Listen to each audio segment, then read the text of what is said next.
Senior صحافی اور تجزیہ کار رؤف کلاسرا نے کہا کہ وزارت انفارمیشن نے پی ٹی وی بورڈ کے حوالے سے ایک سمری تیار کر کے کابینہ اجلاس میں پیش کی، جس میں کہا گیا کہ ہم نے بورڈ کے ممبران بھی رکھنے ہیں اور بورڈ کا چیئرمین بھی بنانا ہے۔ نعیم بخاری کو chairman P T V board لگانے کا فیصلہ کیا گیا ہے۔ رؤف کلاسرا نے کہا کہ نعیم بخاری نے پاناما کے وقت فیس نہیں لی تھی، اگرچہ انہوں نے ایک بل بنا کر بھیجا تھا جس میں انہوں نے بتایا تھا کہ میرا اتنے کروڑ کا بل بنتا ہے، لیکن عمران خان نے کہاں کسی کو پیسے دینے تھے۔ انہوں نے نعیم بخاری کو پیسے تو نہیں دیے، لیکن شکریہ کے طور پر ان کو chairman P T V board لگانے کا فیصلہ کیا گیا ہے۔ رؤف کلاسرا نے کہا کہ نعیم بخاری اچھے بندے ہیں اور ہمیں امید ہے وہ پی ٹی وی کو اچھا چلائیں گے، لیکن اس فیصلے پر فواد چودھری نے بولنے کی کوشش کی، جس پر عمران خان نے انہیں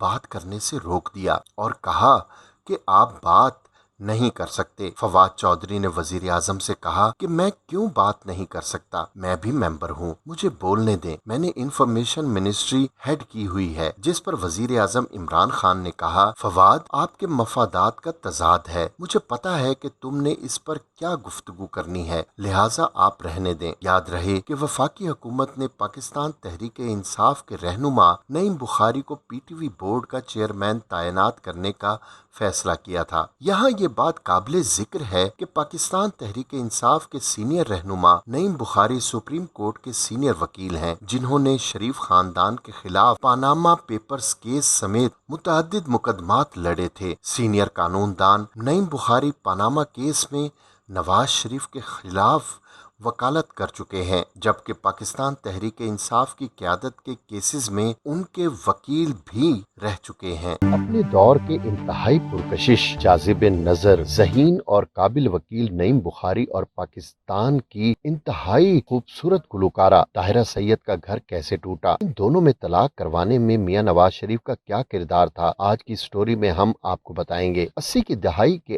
آخری سال چل رہے تھے۔ پاکستان کا ایک ابھرتا ہوا وکیل اپنی خوش لباسی، جاذب نظری، خوش گفتاری، حاضر جوابی اور حصے مزاح کی وجہ سے اپنی وکالت کے ساتھ ساتھ سرکاری ٹیلی ویژن کے پروگرام پر اپنے جلوے دکھا رہا تھا۔ یہ وکیل آج ملک کا معروف قانون دان اور حکومتی جماعت پاکستان تحریک انصاف کا اہم رہنما نعیم بخاری ہے۔ اسی دور میں پاکستان کی ایک منجھی ہوئی گلوکارہ ملکہ پکھراج کی بیٹی طاہرہ سید اپنی آواز کے ساتھ ساتھ اپنی سراہی جیسی گردن اور اپنے حسن سے دیکھنے اور سننے والوں کو مسحور کرنے لگ گئی تھی۔ اپنے چند ہی گانوں سے طاہرہ سید ناظرین اور سامعین کے دلوں میں گھر کر گئیں، لیکن طاہرہ سید کے دل میں گھر والی خوبصورت شخصیت نعیم بخاری تھے۔ یہ دونوں ایک ہی آفس میں کام کرتے تھے۔ نعیم بخاری اپنی مزاحیہ باتوں سے طاہرہ سید کو ہنسا ہنسا کر لوٹ پوٹ کر دیتے تھے۔ انہوں نے طاہرہ سید کو شادی کا پیغام بھیجا، جس پر طاہرہ سید نے اپنی والدہ ملکہ پکھراج سے بات کی۔ گلوکارہ ماں بیٹی نے نعیم بخاری کی شخصیت، ان کی ابھرتی ہوئی شہرت اور ان کے مزاج کو دیکھتے ہوئے شادی کے لیے رضامندی ظاہر کر دی۔ یوں طاہرہ سید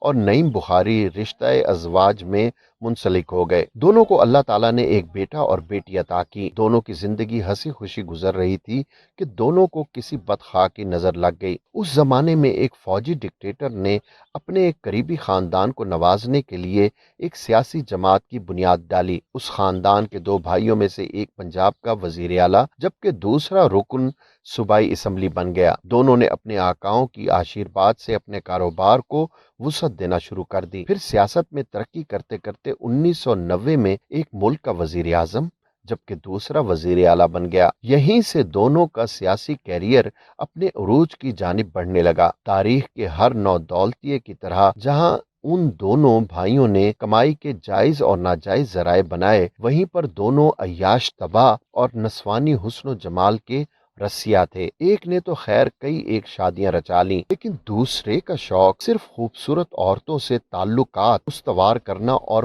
پھر اسے بھلا دینا تھا۔ یہ اس وقت کے وزیر اعظم میاں نواز شریف تھے، جن کی شکاری نظروں نے طاہرہ سید کے حسن کو پسند کر کے ان کی قربت حاصل کرنے کی کوششیں شروع کر دیں۔ میاں نواز شریف نے طاہرہ سید سے ٹیلی فون پر رابطے شروع کر دیے اور ان سے گانوں کی فرمائش کرنا شروع کر دی۔ وہ پہلے ان کی آواز اور پھر ان کے حسن کی تعریفیں کرنے لگے۔ ملاقاتوں کا سلسلہ شروع ہو گیا، یہاں تک کہ طاہرہ سید کو مری میں چیئر لفٹ کا کروڑوں روپے کا ٹھیکہ عنایت کر دیا گیا۔ یہاں تک کہ نواز شریف نے طاہرہ سید سے اظہار محبت کرنا شروع کر دیا۔ نواز شریف کی دولت اور ان کے پاس موجود حکومت کی چکا چوند نے طاہرہ سید کی آنکھوں پر بھی پٹی باندھ دی۔ انہوں نے اس اظہار محبت پر اعتراض تو نہیں کیا، لیکن کمزور سے لہجے میں اپنی مجبوری بیان کر دی کہ بھلا ان کے شوہر کے ہوتے ہوئے یہ سب کچھ کیسے ہوگا، جس پر میاں نواز شریف نے حسین گلوکارہ کو بہلا اور پھسلا لیا کہ وہ نعیم بخاری سے طلاق لے لیں۔ اس کے بعد نواز شریف ان سے شادی کر لیں گے اور وہ ملکہ بن کر محلوں میں راج کریں گی۔ ایک اعلیٰ تعلیم یافتہ اور متوسط گھرانے کی گلوکارہ اس جھانسے میں آ گئی، اور یوں طاہرہ سید نے دولت کی ریل پیل، عالیشان بنگلوں، گاڑیوں اور جائیداد کے سبز باغ دیکھ کر نعیم بخاری سے طلاق لے لی۔ نواز شریف نے گلوکارہ کا گھر برباد کرنے کے بعد ان سے شادی نہیں کی، لیکن اپنا دل بہلا کر انہیں ایک گزرے ہوئے خیال کی طرح فراموش کر دیا، اور عیش و عشرت اور وقت گزاری کے اس شوق نے 2 زندگیاں تباہ کر دیں۔ طاہرہ سید اور نعیم بخاری میں اب کوئی تعلق ہے نہ رابطہ، بچے صرف اپنی والدہ سے ملنے جایا کرتے ہیں۔ نعیم بخاری اپنی پیشہ وارانہ زندگی میں مگن ہیں، لیکن بیوی کی بے وفائی اور نواز شریف کا ان کے گھر پر ڈاکہ شاید ایسے گھاؤ ہیں جنہیں وہ کبھی بھول نہیں سکیں گے۔ ڈاکٹر شاہد مسعود نے دعویٰ کیا ہے کہ طاہرہ سید کی طلاق میاں نواز شریف کی وجہ سے ہوئی تھی، کیونکہ وہ ان کو کالز کرتے رہتے تھے۔